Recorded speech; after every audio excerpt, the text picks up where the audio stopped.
When I first started recording, the focus was on me. It was all about me, and I was writing from that perspective. Now, when I go in to record anything, I'm going in with the intention of how can I serve? How can I give as much value as possible? How can I impact the most amount of people? When you enter into that thing, that activity, that whatever it is, there's something moving you, something speaking through you. Do that thing as often as you can and treat it like a craft. Develop a relationship to it. This is just the beginning of a new chapter and a new cycle, and we are just getting started. We're just warming up. Let's go.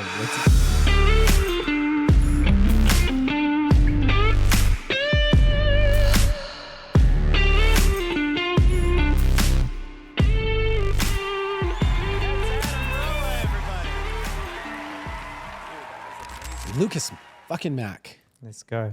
I look at you and I just want to curse. I feel like I got to get a little bit more street in here. It's good to see you, brother. Last I saw you was Egypt. We were just in Egypt. Maybe we'll get into that. Who knows? Definitely everyone listening to this is getting the frequencies of it. And I'm really excited to talk to you because to me, you're an enigma. You know, you are one of the kindest, gentlest, heart open people that I know. And you look like that you're going to rob me at any moment. You know Everyone what I mean? says that they go, your Instagram doesn't represent who you are. It doesn't show your kindness and your heart. I'm never smiling in my photos. I'm always just like posing. And I think when people meet me for the first time in real life, they get that sense of like, oh, okay, this dude's totally different to what I thought. And it might be that you're not smiling. It might be the shaved head and the tattoos all over your face. It could be part of the reason why people aren't certain. And like that for me is what's so enigmatic is, and a definition of great art that I love is great art lives in the juxtaposition. So when you see something that seems to be contrasting, the colors that contrast, or something that is so painful, but it's funny at the same time that you can't help but laugh, that's just great art, these great moments. And so to me, I have such an appreciation of people like that. And you're one of those people and one of the most profound channels and individuals that I know. And so it's a real honor to actually have you here and get to drop in with you. Thanks, in a way that's hopefully just going to even deepen our friendship. Thank you, bro. I'm excited. Yeah, we can take the conversation wherever you want to take it. And like you said, we've just come from Egypt, so we're charged up and we're ready to serve. Yes, we are. Absolutely. And so let's start off. This is the creative path. And so to the outside, I want to start where we started, which is literally just in first perceptions. You're covered in tattoos. You're covered in tattoos. And tattoos, I've been contemplating and wanting to get my arm sleeved up for maybe like 18 months now, and I just haven't found the right artist.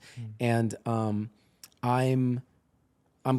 it is art to me, right? And I'm curious, do you relate to the tattoos on your body as being art and a form of creative expression? Was it, what are the meaning behind it, and how did you get here? Yeah, I have to go back early on to maybe when I was 7 years old. I was using drawing as a form of therapy, even though I didn't know it was at the time, but it was a way that I could tune out all the external chaos going on around me and just focus on finding myself, finding my own inner voice and connection to myself. And so I'd draw and draw every single day for hours and hours. You know, it's just something that I did every single day. And when I was 7 years old, my father gifted me a skateboard. And on the back of the skateboard, it had tattoo style art. And I had this deep resonance with it. I think because my father was tattooed, my uncles were tattooed. So when I received this skateboard, it had such deep meaning to me.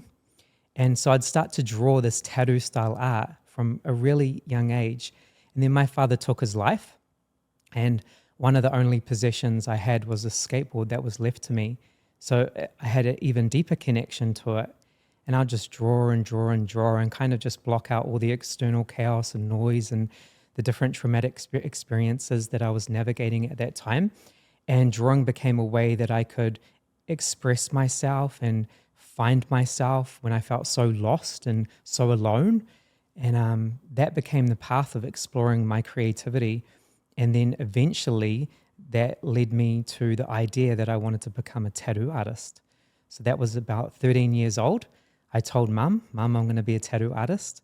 And she was really supportive, but also very concerned because it came with a lot of like underground culture. And at that time in New Zealand, which is where I was raised, it was controlled by all the different gang industries, and it was a very, let's just say, interesting environment.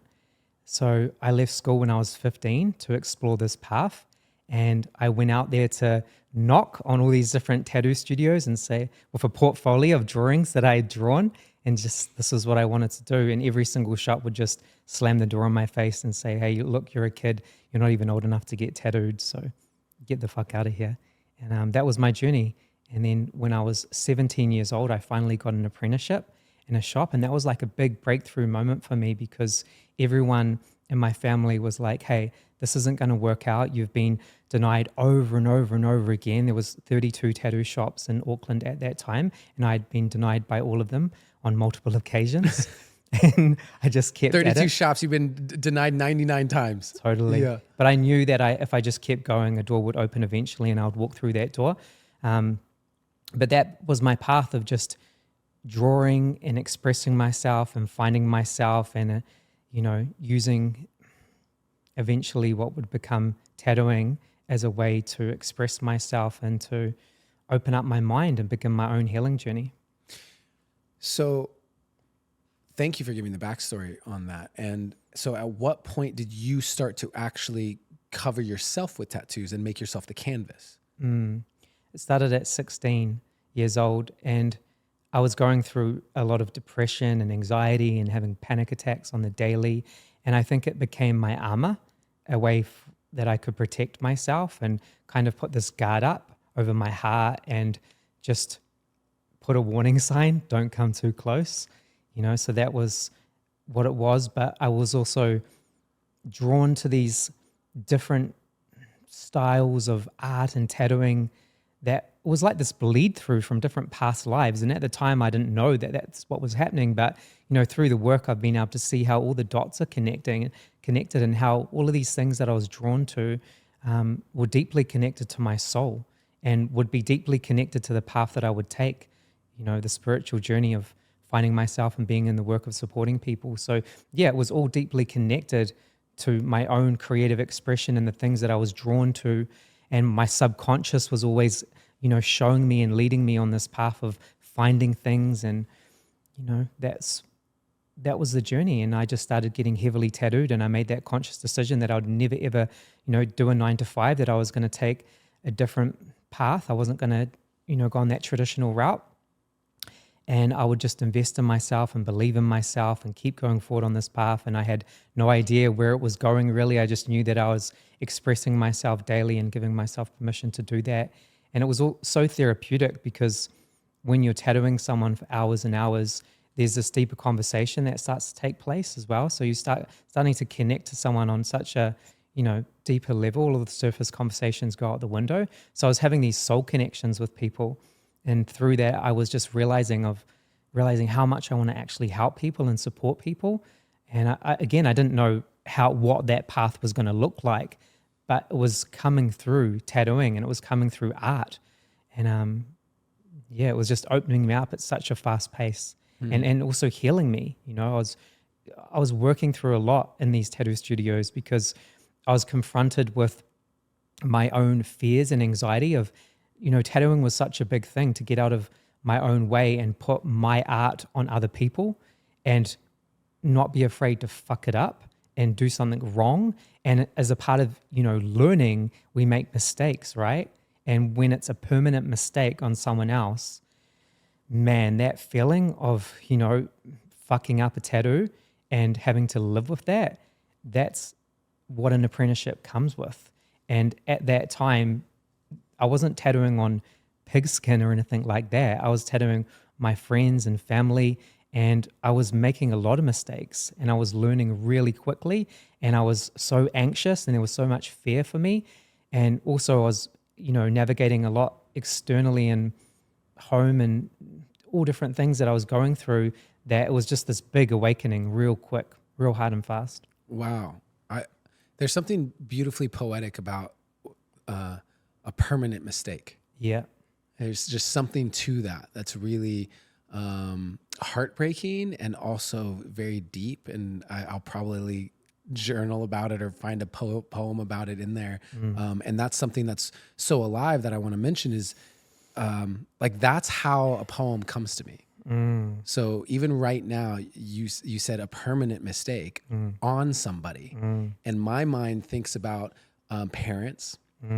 My mind thinks about me being molested. My mind thinks about these things that permanently shape people in really powerful ways that the people who did them may look back and say, I wish I didn't do that. And how much of the human race is shaped by permanent mistakes, quote unquote.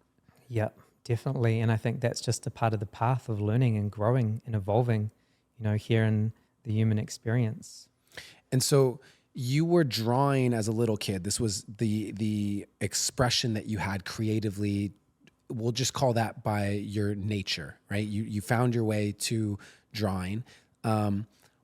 Was it something that you had a conscious awareness of as a process for your emotions, or was it something that you just felt better when you did it? How much intention was there to actually process your experience? Were you drawing, saying, I'm going to draw this because it will help with this? Or, tell me about that process. Yeah, and that was more like tuning out the chaos around me. So at home, my dad was struggling with addiction and mental health. And there was a lot of big emotions at home. And I would just zone out. I would just look at my piece of paper and just zone into my piece of paper and just start drawing. And in doing that, I would really just disconnect from everything that was happening externally and just find myself in that. Because I was so empathic, I could feel all of Dad's pain and sense what he was going through. But as a 7-year-old kid, I didn't know how to deal with that or how to process that. I also knew that Dad was going to take his life. I could feel it coming. And again, didn't know how to deal with that or process that. So yeah, turning to a piece of paper to just empty out and just to be with that, and was a way that I could tune out all of that and just be in the present moment, find my way back to the present moment, because I was so overloaded with everyone else's feelings and emotions and everything that I was sensing that I was drowning in all of that. So putting pen to paper was like coming back home to myself. I'd say it the same way. Putting pen to paper was like coming back home to myself. Obviously with words. Yeah. And what's coming up for me right now in this conversation is how somehow you found your way to this creative modality that allowed you to process the emotions. You didn't have to hold on to them. You could either block them out or move them through in drawing. And for me, maybe we've talked about this, maybe we haven't, but I was molested when I was 5. And my consciousness made a decision. You don't have the tools to handle this. You actually have no idea how to process this. Your perception of your family environment is not one that could support you with this. And therefore, we're going to block this away and we're going to lock it in this closet. And I didn't remember it until 25 years later. Yeah, I did that with a lot of different things too. Okay. Yeah. Got would it. later come out later on my journey beyond, me becoming a tattoo artist and all of that. And so I think that, so I started a nonprofit. I have a nonprofit called Surrendered Artist. People can go to surrenderedartist.org to find out more about it. But we teach kids how to use art to process their emotional experience. And that's so personal to me because I feel as if, and maybe it's incomplete, but it is a part of my belief that if I had poetry back then, or drawing or dancing or something that would have allowed me to move it through, I wouldn't have had to store it away. Yeah, that's so powerful. That's how I look at my relationship with my father. If my father had the tools that I now have and support people with, then he wouldn't have taken his life. And so let's talk about that journey to get to those tools, because you had creativity, but but that initial creative impulse supported you. It probably prevented you from fully combusting. But it still wasn't enough just in and of itself. Yeah. Because still things got locked away. Still things were too intense. Still things took their own journey. So what were the tools that ultimately needed to come in for you?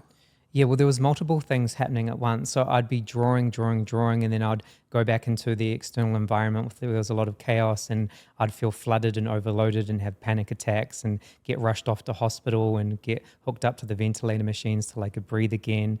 So these things were, continuing. And at the same time, I was beyond, 8, 9, 10, moving into my early teenage years. I was writing lyrics every day, just writing. But my creative expression in my voice was so shut down. Like I felt confident enough to draw and to like show people around me my little quirky drawings and stuff like that. But to express myself vocally, that wasn't something that I could do. So I'd be writing all these lyrics, and that was a path that supported me to express myself too. But I always wanted to be a musician when I was like 13 or 14 or 15 going into high school. I remember at school you could choose to, join music classes or play an instrument. But I was so shut down at that time where I would go towards that and kind of just walk out of the room because my confidence was so low, my self-belief was so low, and putting myself in an environment where I didn't know anyone or it just felt so foreign to me. I just didn't have the confidence to do that. So it was always this deep urge to do it. It was kind of like a golden shadow, something that I extremely wanted and desired, but couldn't admit or bring it forward. So that was continuously happening. And again, the depression and anxiety was there. And all of that was teaching me about myself and how sensitive I was and how empathic I was and how much I would take on board other people's emotions and feelings and the different things that they were navigating, and I would kind of lose myself in that. So I was kind of being schooled in that in a really, hard way, challenging way for me at the time because I didn't know what was happening. I just knew that I felt out of control. And through feeling out of control, I would eventually take a path of exploring different holistic modalities and working with different therapists and different healers and just exploring these modalities to find any relief from what I was feeling. So that became the path. That's such a commonality for a lot of us in the space, and people who are now, I think, teachers. A lot of people I've had on this podcast who their path to leadership, if that's what we want to call it, their path towards wisdom, all seems to have gone through these major trials and tribulations, and a massive amount of really diving into it. Yeah. That's the common theme, is I went into it. And I think it's so interesting that you had the willingness to draw, share your drawings, but your voice was shut down. But what you really wanted was that golden shot. You really wanted to free your voice. That was like a dream. Yeah. For me, my voice was everything. Yeah. I couldn't shut up. I remember I was in what class? A 6th grade class, and they reorganized the class with a horseshoe shape, and then they put me in the center of the horseshoe. So I had no one near me, so I couldn't talk. Like literally the entire class was set up in a way where I had no one next to me, so I couldn't talk in 6th grade.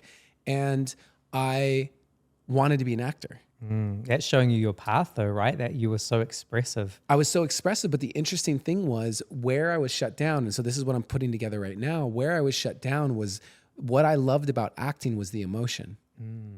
And I couldn't emotion was not safe. So it wasn't about my voice. My voice was actually protection.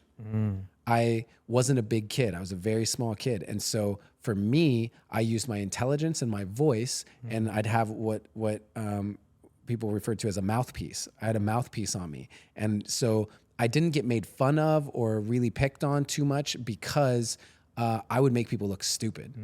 You did not want to pick on me because I would make you look really stupid in other ways. And That was your superpower. that or was my your superpower. defense. Yeah.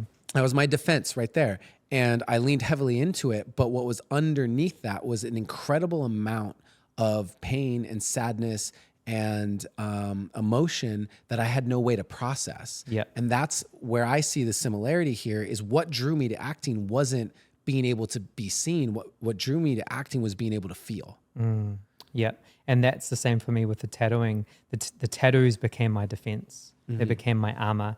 But it was also something that was moving me in a direction of eventually being able to set myself free, you know, from all of that pain that was underneath. It was like, as I'd create all this armor around me, life would present opportunities for me to crack open. And I would just have these, you know, awakening moments of being able to access my emotions and allowing myself to fully go there and just to let go and move through all of that pain.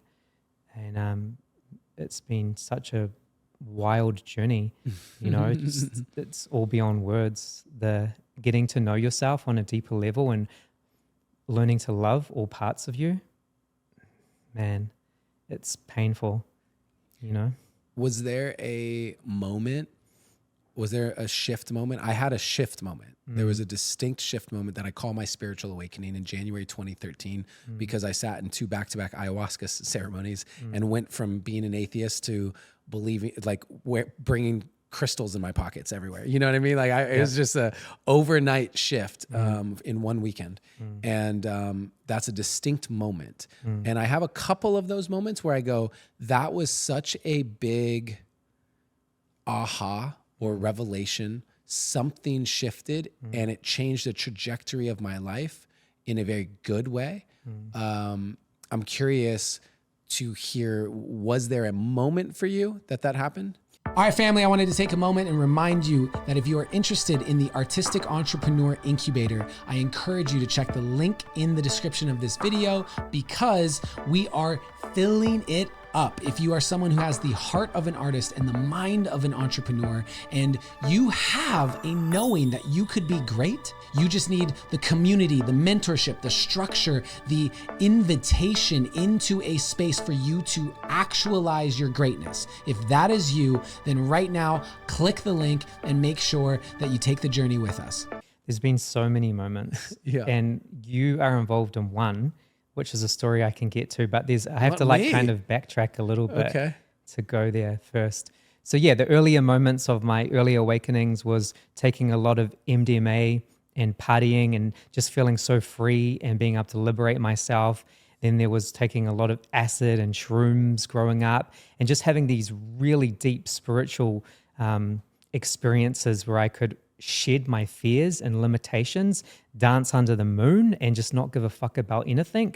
And this weight of ancestral trauma just being lifted off me. And that was spiritual back then? Because when I did mushrooms at 18 for the first time, it was, I would say it was a expanded experience. It changed it so much for me, but I wouldn't at the time have said it was spiritual. There was no God or spirit involved in it, and for me. Yeah, for me it was more liberating. Okay, I would say the word. I agree. Yeah, just extremely liberating. I was setting myself free from so much that I had taken on board that wasn't true. Old, outdated, limited belief systems and negative stories that I'd tell myself that were just on loop, and I was moving beyond them. Then later on, I would find breathwork, and that would really crack me open and set me free. And that became the obsession. And, you know, that's now supported me to work with thousands of people all around the world. And plug what you do with Awaken. I mean, yeah, well, Hala and I created our company called Awaken, and it's a direct experience of healing and transformation through breath work and somatic therapy and coaching and energy work and these different things that we bring in. And it's just been a beautiful unfolding journey of trusting ourselves and investing in ourselves and just not stopping the work, you know, just being continuously in the work. And it's you're magic. Now, I want to plug you because like you're now like the celebrity breathworker for millennial celebrities in a lot of ways, I feel like, with Jake Paul. Okay, this is where you come in now. This is where I come into the story. Got it. Well, I love / hate your breathwork. Yeah. Every time that I've done it, man, oh my God, the photo that Yeah. I showed you. Oh, it's funny because when you say that, you go so deep in it. Oh, So it's like, it's one of those things where you go so deep, and the love-hate relationship is so funny to me because every time I see you in a breathwork session, you are all in. oh, bro, it's this thing. How I normally use breath work is just a state shift. So I know you guys teach 33, 22, 11 breaths as a nice way to state shift, right? And I've done that. I remember when I was going through a breakup and I got this cabin in the woods. I didn't see other human beings. I was by myself and I was really facing off with myself. And so I would, in the mornings, wake up at 3:30 in the morning and just be in complete, agony emotionally and not being able to get back to sleep. And I would just do 50 breaths and just shift my state. And then sometimes I'd fall back to sleep. Sometimes I wouldn't, but at least it would shift my state. And so that's how I tend to like to use breath work. Every single time I go into an hour-long breath journey, it's crab hands and tears and basically like the deepest grief. And with you, the few times I've done it with you and Hella, it's just, I don't know. It's the field that you guys hold as well. It's the trust and how much I know I'm held by you guys. I know that you're taking care of everyone, but I know you're taking special care of me as well. Just like tracking me and I feel really held, and that provides me the space to dissolve. I feel like I dissolve in breath work with you. Yeah. No, it's a game changer. Yeah, for me, I would say realistically, it's one of the things that have supported me to really save my life, because I'd been doing 10 years of deep inner work, but it wasn't on a somatic level. And yes, I talked about those early experiences of taking ecstasy and shrooms and acid and having these really cathartic experiences of letting go. But beyond that, when I was doing energy work or working with a therapist or whatever I was doing, I wasn't really feeling and processing my emotions. So when I found breath work, it was like straight into emotional processing. And I was doing the work on myself. I was having the breakthroughs, the clarity, the insights, everything was coming through me. It was a direct experience. And for me, that was one of the most, powerful things, just to realize that I am my own healer and that, I can access all of that from within. I don't have to actually go to someone to have these experiences, that I can create that myself from doing the work.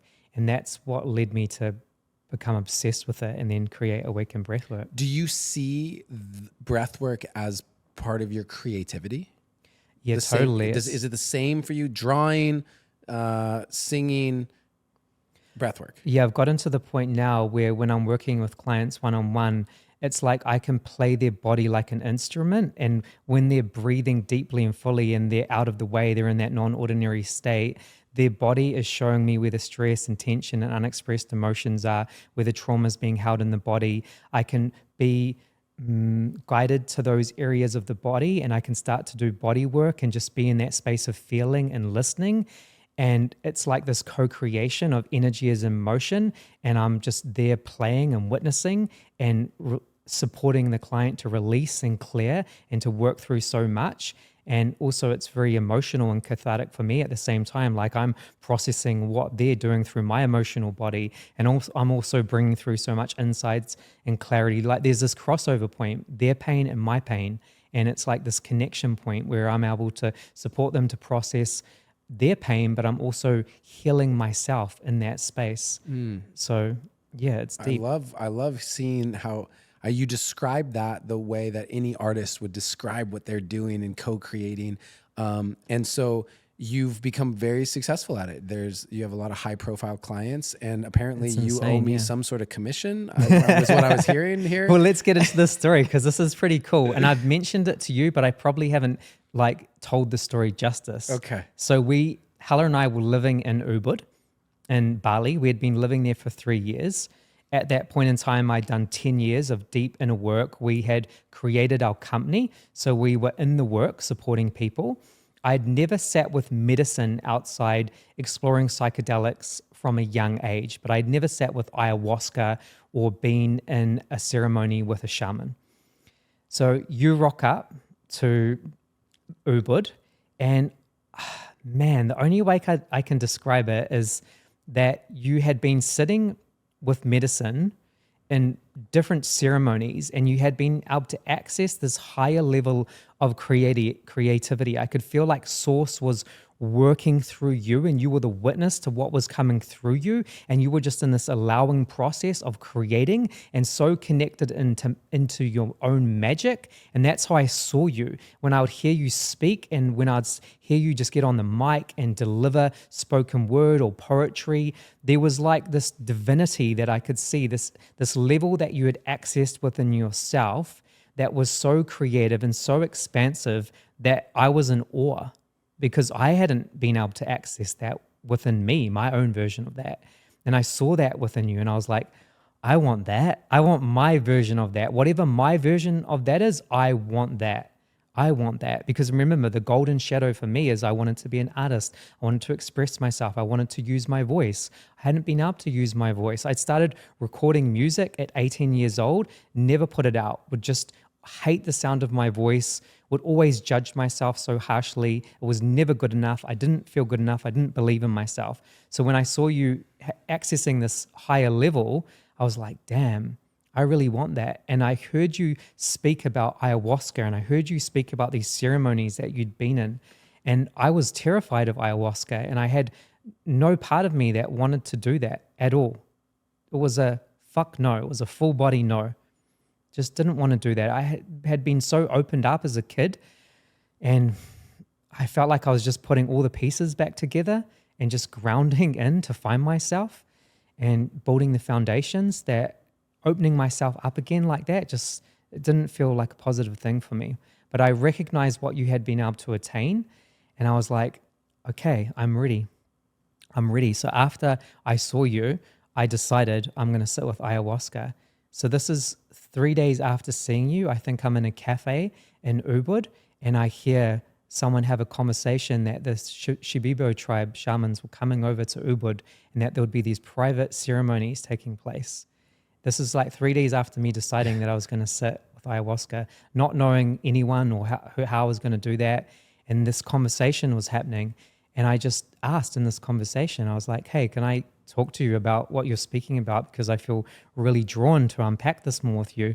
And they said, yep, you can be invited into these circles if you wanted to. So I think it was a few nights after that I was sitting in circle for the first time with ayahuasca, did my first cup. And, you know, it was such a beautiful, amazing experience of just feeling so connected and feeling so much love. Then I did my second cup, and that just blasted me open. And it was so unpleasant, and it was so intense, but I learned so much about myself and unlocked and let go of and connected to so much that I needed to understand and remember. And shortly after that, I had a big goal to like come to the United States and work with different creatives and artists and celebrities. And again, having no connections, having no idea of how we're going to make that happen, but just having an intention. And I believe that first session ceremony with ayahuasca was something that prepared me to come to the United States and to be in a pure intention with it, because you can get so lost out here in this world.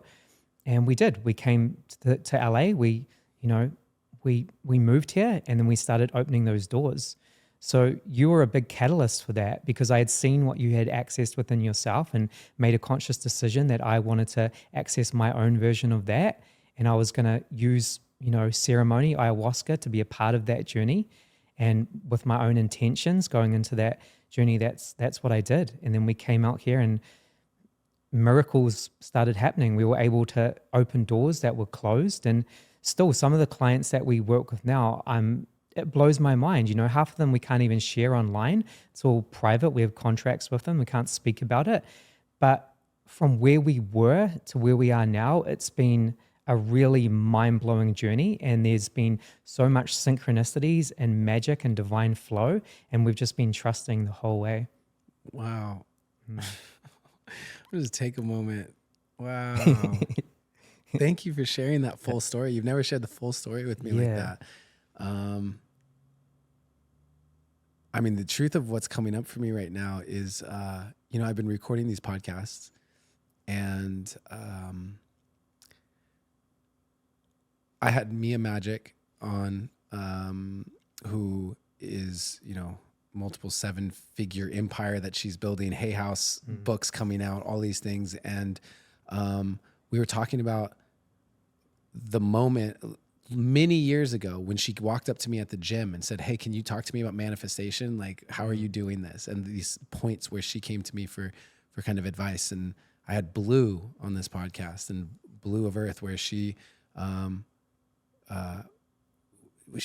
used to listen to my podcasts, and she will tell this story where she said, "I want to meet him and his partner." At the time, said, "I'm going to meet them one day." And she used to paint art listening to my podcast. Wow. And you sharing this, and I'm having so many different emotions of realizing, one, acknowledging the impact that I've had on this community, and people.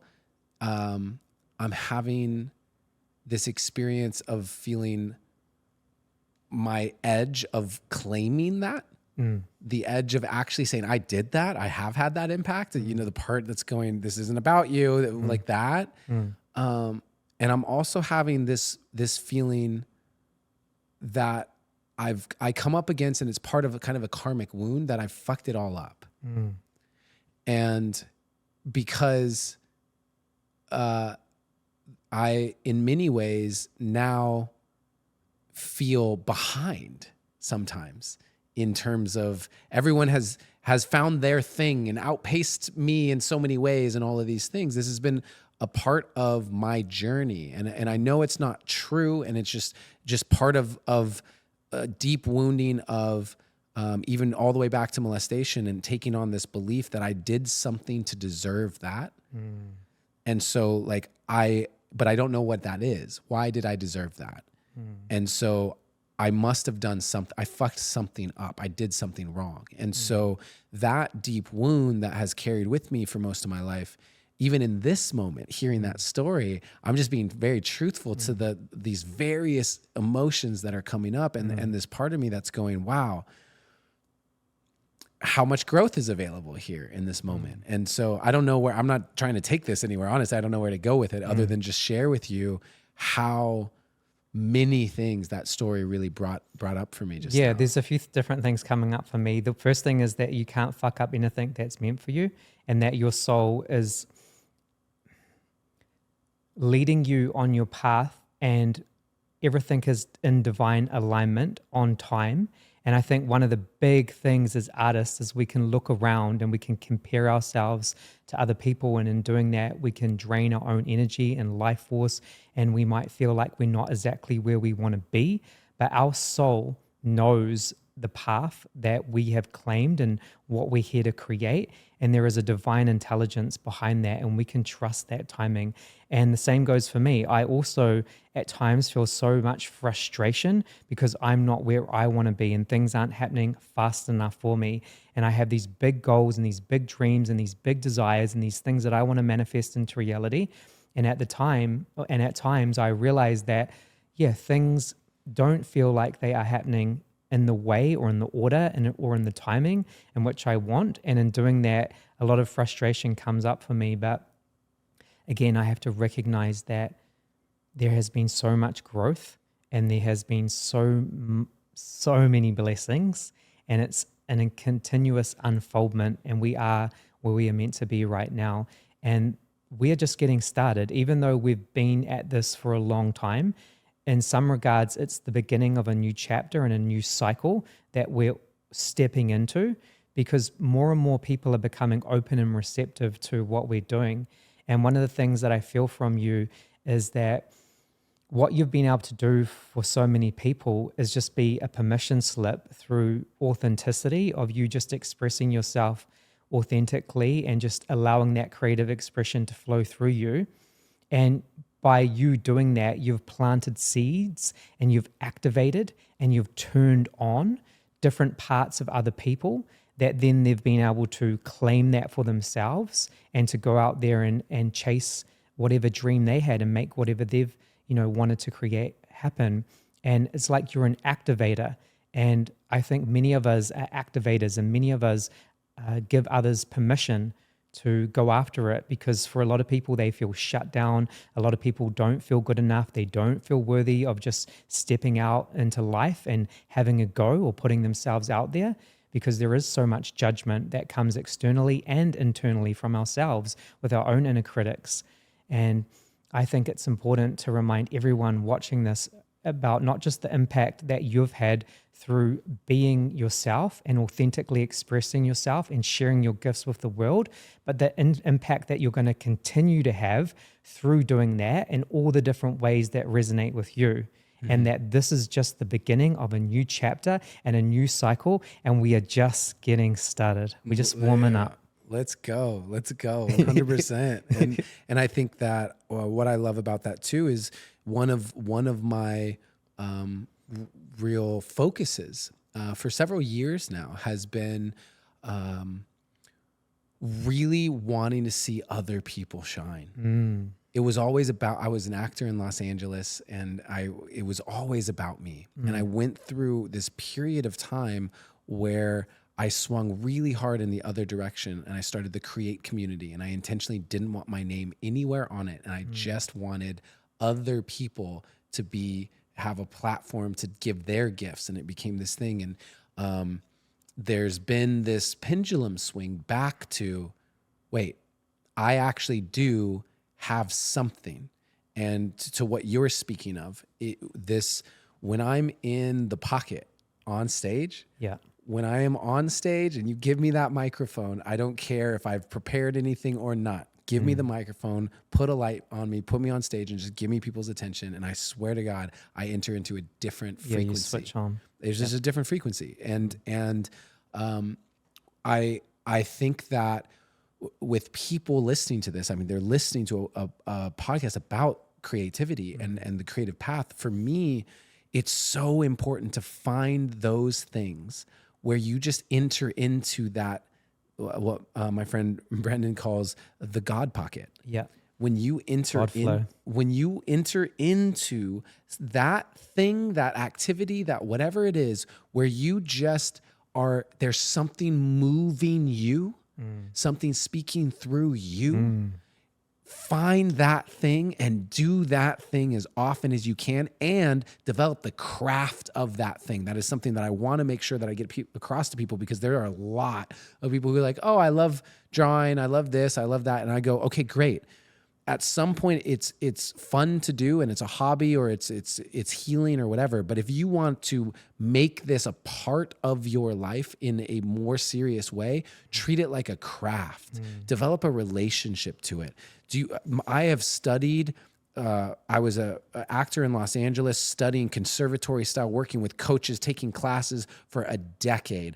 I read so many books about screenwriting and story and 3-act structure. So now even when I write my poems, they all go on a journey. There's an arc to it, which naturally activates that hero's journey blueprint inside of people. I don't have to think about it necessarily, but because I did the work, it's in there. Yeah. And so for you, what is that thing? Where's your God pocket? Where is that? Well, the work for me is I've been doing 10 years of recording behind the scenes. And I thought that I wanted to be a musician up on stage, rapping or doing spoken word or whatever it might be. And to realize that the most amount of joy and flow that I access is within our breathwork ceremonies. When I'm on the mic, for example, we did an event this weekend. There was a couple of hundred people there. In the breathwork ceremony, we have music that has no lyrics, and I'm on the mic and I'm guiding people through. I don't plan anything. I just allow it to flow through me. That is my highest alignment. That is my highest joy, when I'm in that pocket and I'm just guiding people into deeper connection with their intuition and deeper connection with their soul and with their younger selves, their inner child, and the pain that they've been through. And I can do it in an artistic way, and I'm just allowing it to be spoken through me. That is when I feel so connected to the higher parts of myself and to God. And that feels like that's what I'm here to do. So right now, we're at a stage where we might have a couple of hundred people at a workshop. And this is where the frustration comes in, because I want 1,000 people, right? I want my artistry to be able to weave, to be able to impact more people. And to be able to do that, we have to put ourselves out there more. We have to grow. We have to, grow our brand. We have to create these opportunities to get our voice out there. But now, through the work, I realized that's what I want to do. I do want to be on stage, but it's going to be in a totally different way to what my younger self, thought it would be. And you just released an album, right?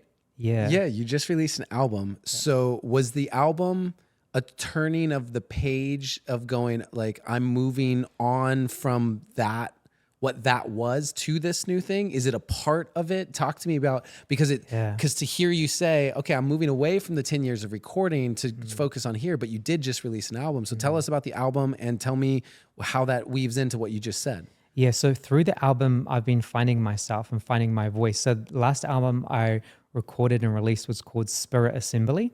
And within that album is a lot of spoken word, a lot of affirmations, a lot of me just bringing through things in the moment that I needed to hear and then putting it out to other people. So the evolution of that is me recording meditation albums, me recording spoken word things that people can use in their meditations or their breathwork practice. That's done in such an artistic way. That's my unique flavor. That's my unique medicine. So that's the evolution of it. It's gone from wanting to just rap and, just talk about my life and have it be focused on me, to wanting to be of service to support others. And that's been the evolution through that. Got it. And so when you go into producing and making an album, for example, is the creative process different than when you go into leading a workshop? When I first started recording, the focus was on me. It was all about me and what I was feeling and what I was experiencing and what I was going through. And I was writing from that perspective. Mm-hmm. Now, when I go in to record anything, I'm going in with the intention of how can I serve? Like, this is a devotion practice. How can I give as much value as possible? How can I impact the most amount of people? And I'm going in with that intention. And then I'm allowing myself to access a higher level of energy or flow, and then just allowing things to come through. There's less planning. It's more about being in the moment and attuning to that flow of creative energy that's coming through me with the intention of service. And so the creative process of moving from making it about you to really opening up your channel wider, I guess you would say, to make it about others. For someone like me, I relate to the creative process as when I'm writing, it's for me. My creative process is 100% for me. It is 100% all about me. And that's my sacred time. That's my sacred space. That's how I relate to the creative process. And then the moment I choose to share it, the moment I choose to release it from the nest that is my heart, that's when it's no longer mine.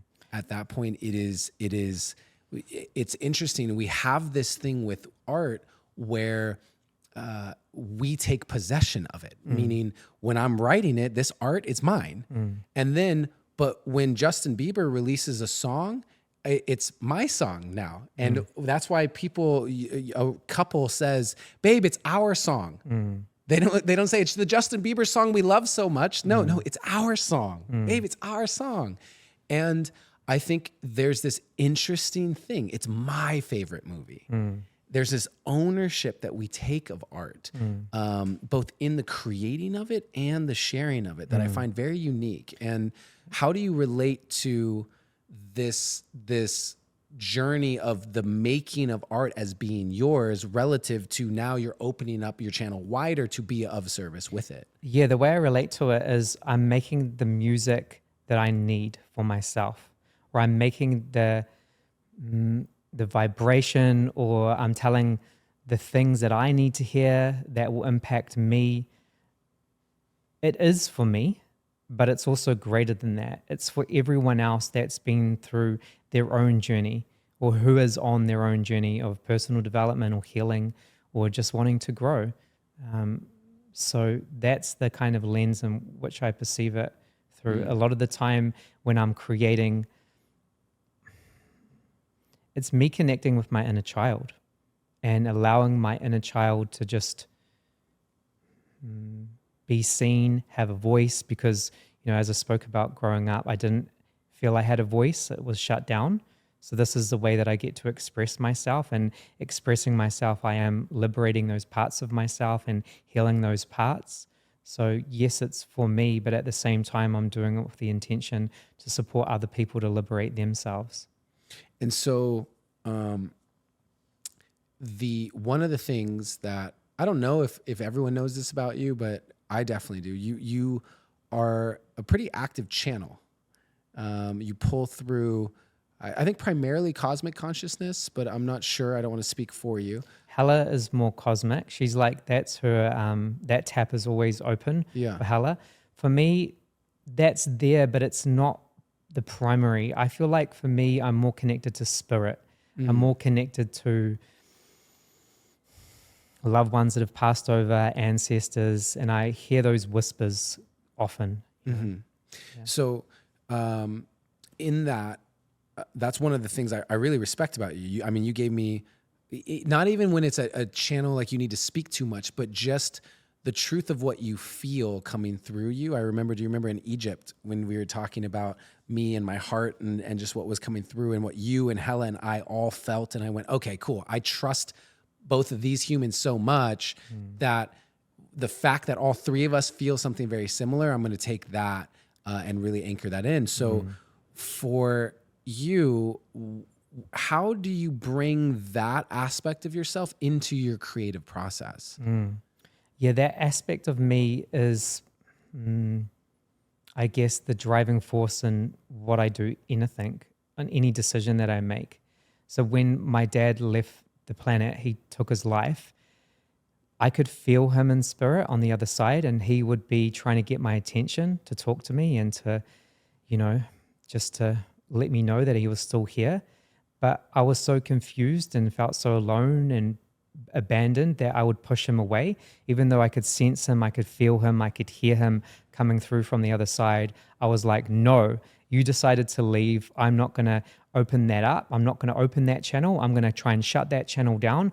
I don't want to hear from you. I don't want to, see you or be connected to you. So I'm going to shut that down. So for a long time, I tried to shut that down, but it just was something that was always there and something that I always struggled with, because that sensitivity is just, it can be challenging to walk, this plane of reality of dealing in the third dimension while having that other channel opening of connecting and seeing and feeling and hearing spirit. Humans are hard enough to deal with, not to mention the other consciousnesses that are around too, right? It's a lot, especially as a young kid. And I appreciate that you've embraced that. So there are probably people listening to this that what we're saying right now is activating a part of them that maybe gives them context to what they're experiencing that maybe they didn't have before.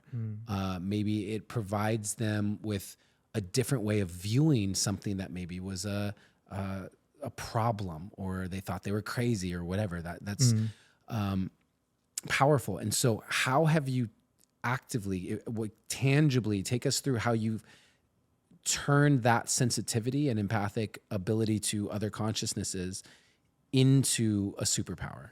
Yeah, for me, it's been about learning the language of my intuition. So learning around the four clairs, how we can, we each have these intuitive abilities, but for some of us, there's ones that are more activated or more stronger than others. So for me, learning the language of my intuition, whether it's through seeing or hearing or feeling or knowing, and just really tuning into how my intuition speaks to me, which is primarily through feeling and through knowing. And there is seeing as well, but through feeling is my strongest clear, clear sentience, and through knowing is one of my strongest clears as well, clear cognizance.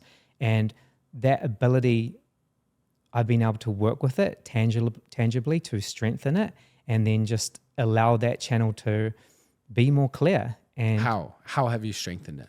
yeah, for me, it first started through drawing, because in that space of being able to block out or move beyond everything that was happening externally or the chaos, I was able to slow everything down and to go into the space of deep listening or connecting to myself, so then I could feel, or then I could know. And at that time, I didn't know what intuition was, but later I would discover and I'd find out. And now it's just every day I start my day with breath work, meditation, a cacao ceremony. I'm writing, I'm journaling, I'm listening, and I'm just in that space of connecting to that sense of feeling and that sense of knowing. And through doing those practices every single day, it's just something that's become just a part of my life. And of course, I'm holding space for clients most days as well. And I'm supporting them with processing their emotions and helping them to access their own clarity and insights and creative solutions from within. So through being in the work, whether that's my own personal work that I'm here to do on myself, my own soul's journey, or supporting other people, it's just this natural unfoldment of a continuous process of slowing down, being in the present moment, because it's the present moment where we find attunement to our inner voice. It's the present moment where we find access to our own intuition. And if we know how our intuition speaks to us and we can recognize it, then we can listen to it, and then we can, take action on it. What has come up a lot on this podcast and these interviews is listening. This idea of really clearing out the clutter and the noise in order to be fully able to hear whatever that is, whatever word we want to use to describe it, whether it's God, whether it's spirit, whether it's the universe, whether it's the Arcturians, whether it's just the inner child in us, whatever that voice is, and maybe it is different voices, but for me, it usually feels the same. It feels the energy of it. I'm very similar. My superpowers come through in a feeling space. And so when I'm speaking to someone, and especially when I go into coaching or facilitation mode and they're speaking, or I can feel when the distortion happens energetically. I go, ooh, something's off right there. And that allows me to ask those questions or dig deeper into it as a facilitator, or if it's, in ceremony, sometimes I'll just go in there with my little light language hands. And so, but I do think, for me, at least, the feeling of that voice when I clear the noise feels the same. It feels like it's coming from the same place. And, what I think is one of the most valuable things that anyone can do as an initial starting point is to start to develop a relationship with that voice, to be able to hear that voice, because that voice is what tells me what to create. Same. It's the voice of our higher selves. It's the voice of our soul. It's the voice of the universe, the voice of God, whatever you want to call it. And I think we can only access that voice by being in the present moment. And most people are so disconnected from living in the present moment. And a lot of people are just living in survival on the hormones of stress. And, in that space, it's very hard to connect to your intuition. It's very hard to even hear anything going on within yourself because we're so focused externally. And I think one of the things that I've recognized is there's 3 primary ways that people keep themselves distracted or disconnected from the present moment. And the first one is our past attachments, the things that we've been through that we haven't had an opportunity to sit with and process and let go of. And the brain will overlay those things onto the present moment and loop them back in. So it's all taking energy, out of the present moment. Then there's our present moment distractions, which there's a million different ways that we're distracted in the present moment, you know. And then there's our past. I think a good way to say it is our past resistance, or sorry, our future resistance. The things that we may worry about, the things that we mentally rehearse that haven't happened yet, our fears, the things that we're putting energy and our attention on that haven't even manifested. And all of that is taking energy out of the present moment too, you know? And I think when people give themselves permission to just come back to the present moment through their breath and just allow themselves to be here and slow things down and to go inwards, then they can start to be curious and play with that connection to their intuition. And I think play is a big part of it, not forcing it, just being curious, being in this childlike curiosity of, you know, what's there, and just listening and feeling and tapping into that. And then, you know, things slowly start to reveal themselves in that space. Curiosity is another theme that pops up a lot in these conversations, and to stay curious. And that's something that I really love about the creative process. Is it naturally is a curious process, unless it gets tied up into all of the, let's just call it commercialism. The moment it becomes about the result in order to achieve the thing, I think that sometimes the curiosity goes, and instead what we was curiosity for the sake of play and innocence becomes almost very, manipulation is not the right word, but it's very, you're trying very hard. What can I get? Yeah, what can I get from this? And if you see creativity as a relationship with the creative muse, it becomes a very one-sided relationship. And I can see that it dries up a lot. And so I'm curious for you, as your brand and business and everything has started to really take off, do you find that it's shifted or shaped? You said when you come to LA, it can be hard to keep that alignment. Has it shifted? Have you found yourself drifting in moments into that space, or have you managed to stay really attuned? No, that's been the work. I'll find myself going into what can I get? And whenever I go into what can I get, I've realized that I've lost my way. And soon as I find my way back to what can I give? What's my offering? What's the impact that I can create? Then everything starts to open up. And that's how I actually manifest from that place. Whenever I try to manifest from what I can get, it just doesn't work out. There's blocks, things, opportunities that I have they get taken away from me.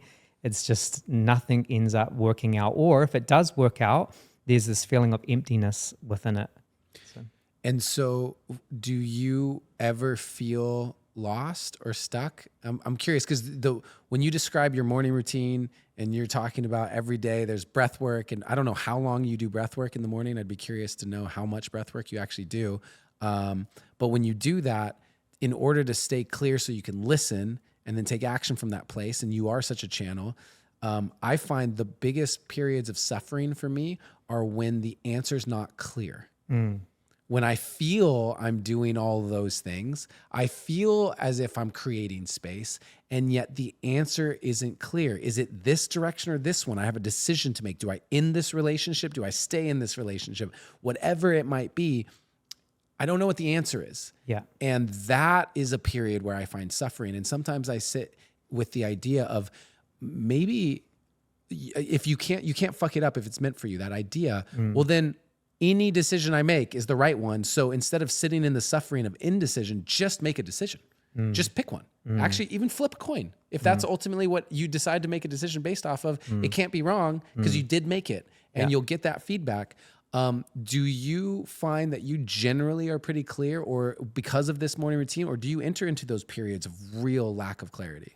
Yeah, I enter into those periods of lack of clarity all the time. But what helps me is the breath work again, because that's where I find my clarity. Also, Hella's the Oracle. She's been channeling since 2012, and every day since 2012, we sit down as a part of our morning practice, and Hella will channel, and we record all of those channelings. So that's been a part of our practice. So I will find clarity through that too. But for me, I find my dominant when I'm most out of alignment is when I'm feeling frustrated, when I'm judging my circumstances, or I feel I'm not where I want to be, or I'm not trusting the timing, or I think that I should be further ahead, or I'm looking at other people and I'm comparing myself to other people who I feel are further ahead, or they've attained certain things that I want to, achieve in my own way. That's when the frustration kicks in. But when I remind myself to bring life into the present moment, to bring God into the present moment, and to really connect to my blessings and allow gratitude to reveal real life evidence of how I am blessed, then I find I come back into a space of deeper connection to my heart. And, with my breath again, coming back into the present moment, then I can start to listen and find that clarity. And the listening for me is the feeling and the knowing. And I allow that to guide me. So one of the consistent ways that I in this podcast is ask about your optimal creative process, but I think you've actually spoken a lot to it in terms of breathwork. Clearly is a part of it, but the journaling, meditation, and the listening, and I think that how you probably create everything involves combinations of all of those things getting to that knowing. So you've spoken to it. So I'm going to end with an actually different question, which is, I want to understand your creative process with your partner. Because the two of you create together and you have a business together and you literally tap into her oracle together. And I'm very curious how you've managed that, because I also know it can be quite challenging to work with your romantic partner, and it can take away from the polarity in the relationship. It can do so many things. And so how have you found an optimal balance? What does the creative process look like when you're involving someone else? Yeah, Hala's the oracle. So she'll bring through higher guidance or clarity or creative ideas.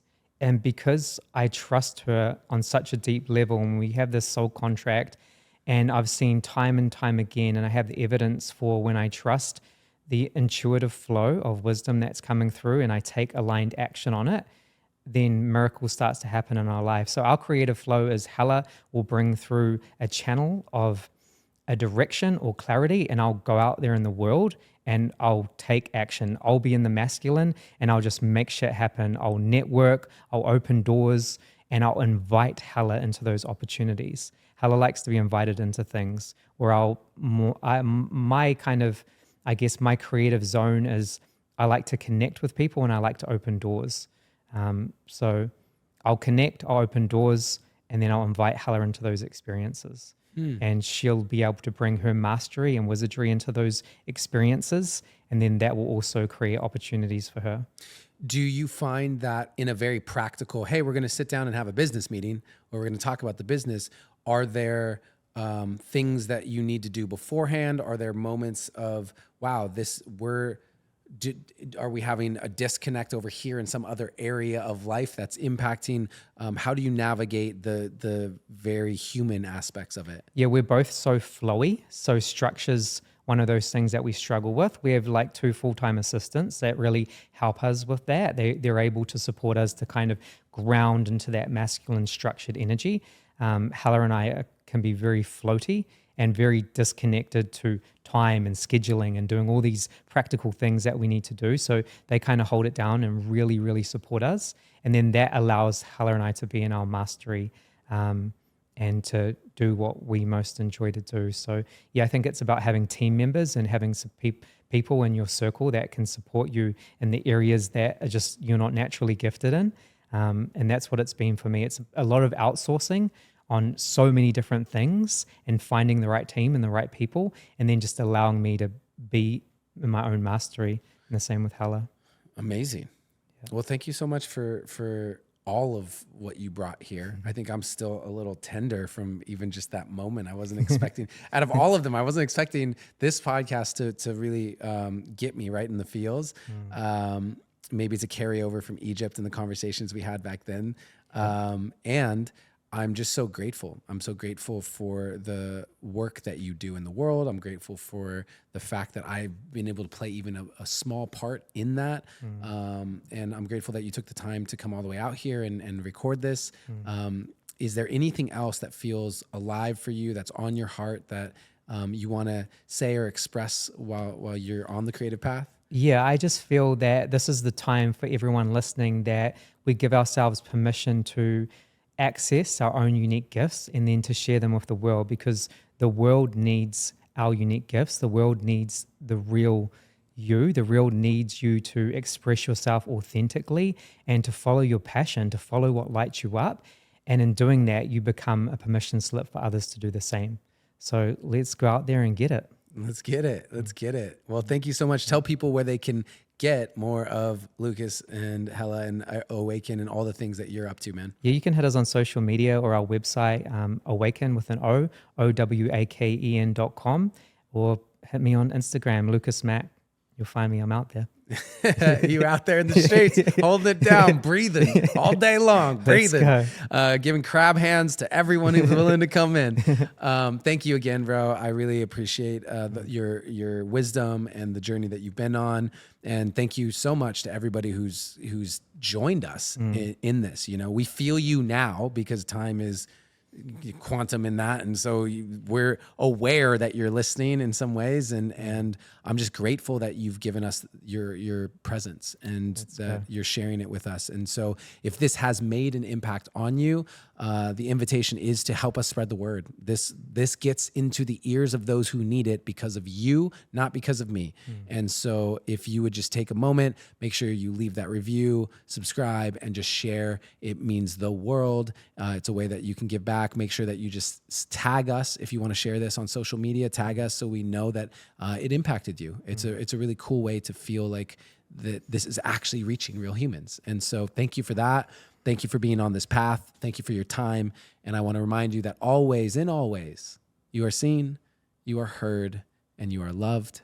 Have a beautiful and blessed day, friend. Thank you so much for watching this video. I really appreciate you taking the time. If you are interested in building a life that you love through the 3 pillars of relationship, business, and creativity, then I encourage you to continue checking out more of my content, including this video, which I really think that you will like.